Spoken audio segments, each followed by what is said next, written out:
Party की support कर रहा है, वो मुस्लिम लीग नून और पीपल्स पार्टी का एक वो रखवाला जो मैं समझता हूँ पालतू बैठा है, उसका यही काम है। और पूरे पंजाब यरगमाल हुआ है, हर तरह की चोरी डाके डकैतियाँ बदमाशी अरूज पे आए। तो कम अज कम जो क्रिमिनल माइंड के ऑफिसर हैं उनको सिर्फ इसीलिए बिठाया गया कि उन्होंने सर एक मिनट पॉइंट ऑफ ऑर्डर पे आप गुजारिश बैठ के बात कर रहे होते हैं, तो अगर वो हमें ऑफर कर दें तो हम क्या कर सकते हैं। तो इसलिए अब हमने फैसला किया है कि टीवी एंकर्स का एक एक्शन फोरम बनाया जाएगा और जिस टीवी एंकर्स को कहीं से कोई कॉल आएगी या उसको डिक्टेशन देगी उसकी अपनी मैनेजमेंट या कोई बाहर से, तो हम लोग जो है वो पब्लिक में आके आपको बताया करेंगे। तो इसके अलावा हम कुछ नहीं कर सकते। ठीक है। फायरिंग में फर्स्ट पोजीशन हासिल करने पर इन्हें शील्ड, सीसीमेंट सर्टिफिकेट और 10,000 रुपए कैश इनाम से नवाजा जाता है।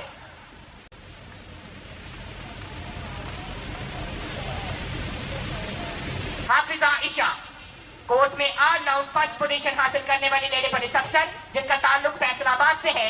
Hafiza Isha all round first position हासिल करने पर इन्हें शील्ड, सीसीमेंट सर्टिफिकेट और 25,000 रुपए कैश इनाम से नवाजा जाता है। इन्होंने ऑल राउंड फर्स्ट पोजीशन हासिल करने के साथ लॉ एंड एकेडमिक्स में भी फर्स्ट पोजीशन हासिल की है। ये अपना दूसरा इनाम भी वसूल करेंगे। लॉ एंड एकेडमिक्स में फर्स्ट पोजीशन हासिल करने पर इन्हें शील्ड, सीसीमेंट सर्टिफिकेट और 20,000 रुपए कैश इनाम से नवाजा जा रहा है। जवेरिया फयाज परेड में फर्स्ट पोजीशन हासिल करने वाली लेडी किसी सियासी सवाल का जवाब प्राइमरी स्कूल ये सरकारी है, मैंने इसमें नहीं देना। अगर आपने मुझसे सियासत में बात करनी है, वैसे मैं इंटरेस्टेड नहीं हूँ, लेकिन आपको ना भी नहीं कर सकता, तो स्कूल के गेट से बाहर आ जाओ।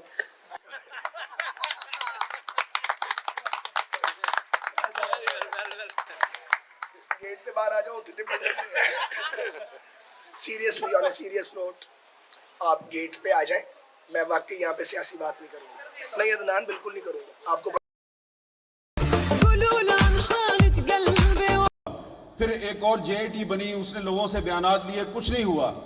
तो हमें ये लग रहा है कि पाकिस्तान के जो सहाफ़ी हैं उनको अब जर्नलिज्म छोड़ के कहा जा रहा है तुम कर्नलिज्म करो।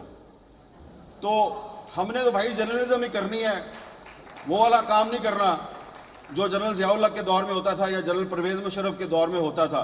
तो इसलिए अभी जब मैं आ रहा था तो आने से पहले, क्योंकि कल रात को आपने देखा टीवी चैनल्स पे एक सेनेटर साहब ने कहा कि मैं तो जनाब 1.5 साल से कह रहा हूं कि मुझे कोई अदालत बुलाए तो मैं बताऊंगा कि अरशद शरीफ को किसने मारा। तो मैंने फिर आज आते हुए इस्लामाबाद हाई कोर्ट में पिटीशन दायर कर दी है कि एक जुडिशल कमीशन बनाएं और जिस किसी के पास भी कोई इंफॉर्मेशन है कि अरशद शरीफ को किसने मारा वो उस कमीशन के सामने आगे बताए। तो अब देखते हैं कि अरशद शरीफ का जो कत्ल है, डाउट लफ्ज को हम एक्सपेंस करते हैं। मैं आप जो मर्जी करें स्पीकर साहब, पर मैं ये बात मैं क्लियर कट, क्योंकि ये दिल से बात आ रही है। उस शख्स ने अपना मेरा ख्याल है आखिरत भी खराब किया और लोगों के खिलाफ जो जुल्म जबर होता रहा है। पंजाब पुलिस एक पुलिस फोर्स नहीं रही है, वो पुलिस फोर्स से मर्सनरी फोर्स में डॉक्टर उस्मान और इस शख्स मोहसिन नकवी के किए हुए करतूत की वजह से बनी है। एक डिसिप्लिन फोर्स से इनडिसिप्लिन फोर्स बनी है। और सानिया भावलनगर वो इसी वजह से हुआ है कि वहां पे बगैर वारंट्स के एक घर में गए और वहां पे जिस वक्त उन्होंने रेड किया तो आईजी ने कहा और यहां के ख्वाजा आसिफ ने फ्लोर ऑफ द हाउस पे कहा कि जनाब यहां पे बगैर वारंट के रेड हुए। तो हमारे घरों में ये सारे यहां पे जो लोग हैं, यहां पे क्या पंजाब पुलिस फोर्स और बाकी पुलिस फोर्सेस आके हमारे घरों में गुलदस्ते लेके और वारंट फ्रेम करके आते थे? हम लोग पूछते हैं जनाब स्पीकर इन लोगों से, ये इस पुलिस फोर्स को मर्सनरी पुलिस फोर्स बनाने में ये लोग जिम्मेदार हैं। We condemn this. और दूसरी अहम बात जनाब स्पीकर, यहां पे फ्री असेंबली होनी चाहिए, आपकी चेयर से रूलिंग आनी चाहिए। फ्री असेंबली यहां पे आइन का मैं फिर कोट कर लेता हूं।